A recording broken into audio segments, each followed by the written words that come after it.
Rebonjour, bienvenue dans cette capsule dans laquelle on va continuer à explorer la méthode de comparaison, mais on va voir qu'il y a deux situations particulières, on peut appeler ça un petit peu comme ça. Alors, on a vu qu'on pouvait avoir un point de rencontre, on l'a calculé, OK, la dernière capsule, mais qu'est-ce qui arrive algébriquement si on a affaire à deux droites parallèles ou à deux droites confondues? Alors, c'est ce qu'on va voir tout de suite. Alors, ce que je vais faire, je vais vous donner deux équations. Donc, 6x moins 2y est égal à 12. Donc, ça, c'est la première des équations à partir de laquelle on va travailler. Et là, on a 4y est égal à 12x moins 8. Alors, qu'est-ce qui se passe? Méthode de comparaison, vous vous en souvenez? Alors, la première étape, si on veut faire une méthode de comparaison, il faut d'abord isoler la lettre y. Alors, le 6x s'en va à droite, ça devient moins 6x avec mon plus 12. Et on termine en divisant le moins 6 et le 12 par le nombre moins 2, ce qui va nous donner comme ça 3x moins 6. OK? Alors, on vient d'isoler la lettre y. Souvenez-vous, on est en train de faire une comparaison. Alors ici, je isole ma lettre y, je vais arriver comme ça à 3x moins 2. Pourquoi? Parce que 12 divisé par 4 donne 3 et 8 divisé par 4 donne quoi? Donne 2.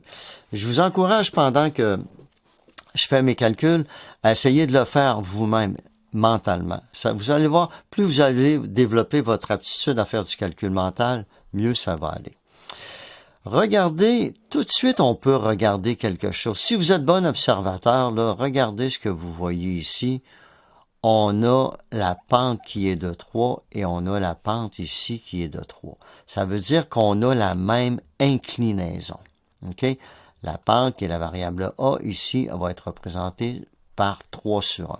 Ça veut dire que si vous êtes dans un plan cartésien, par exemple comme ça, l'axe des Y, l'axe des X, si on part de l'origine qui est ici et que je parcours la pente, je dessine la pente, si on veut. Ça, c'est ma variation sur l'axe des Y, sur la variation sur l'axe des X.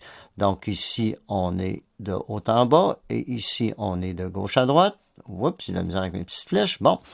Alors, si je pars d'ici, de 0, 0, je fais 1, 2, 3 et je me tasse de 1. Normalement, ici, j'ai un point qui fait partie de ma droite. Et on va y aller comme ça. Donc, ici, j'ai une pente de 3 sur 1. Alors, donc, ça veut dire que ces deux équations-là ont la même inclinaison. Par contre, si vous regardez ce qui se passe ici, on a quoi? On a moins 6 comme ordonnée à l'origine, et ici, on a moins 2. Ça veut dire que suivant l'axe des Y, on va se retrouver ailleurs. Alors, si je continue mon calcul, qu'est-ce qui va se produire algébriquement maintenant si je compare 3x moins 6 avec 3x moins 2? Alors, je fais comme d'habitude. Moi, j'ai toujours ma petite ligne comme ça, qui est ma petite frontière. J'appelle ça comme ça. Donc, ça fait 3x moins 3x. Le moins 2, je le garde ici. Mais le 6, il devient plus 6. Voyez-vous? Qu'est-ce qui se passe? Regardez, on arrive à 0x est égal à 4.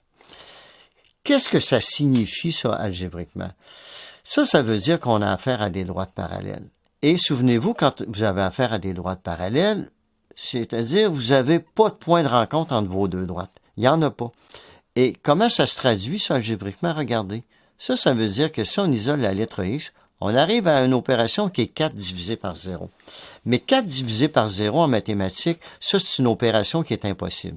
Essayez avec votre calculatrice de faire 4 divisé par 0, puis elle va vous marquer calcul erreur. Une erreur de calcul ou quelque chose qui ne fonctionne pas. Pourquoi ça ne fonctionne pas? Regardez bien. On va revenir à une division de base. Supposons que vous dites 4 divisé par 0 et ça donne 0. Essayez de faire la preuve. 0 fois 0, ça vous donne quoi? Ça vous donne 0. On n'est pas capable de revenir à 4. Voyez-vous, si on fait une division, par exemple, ici, 4 divisé par 1, combien de fois j'ai 1 dans 4? Je l'ai 4 fois. 4 fois 1, ça vous donne quoi? Ça fait 4. Voyez-vous, on a une espèce de boucle ici. Et ça fonctionne toujours dans les divisions. Mais ici, quand on essaie de diviser par 0, ça fonctionne pas. Je vois même des gens parfois me faire 4 divisé par 0 et ça donne 4. Mais 4 fois 0, ça donne quoi? Ça donne 0. Donc, je suis pas capable de revenir au 4.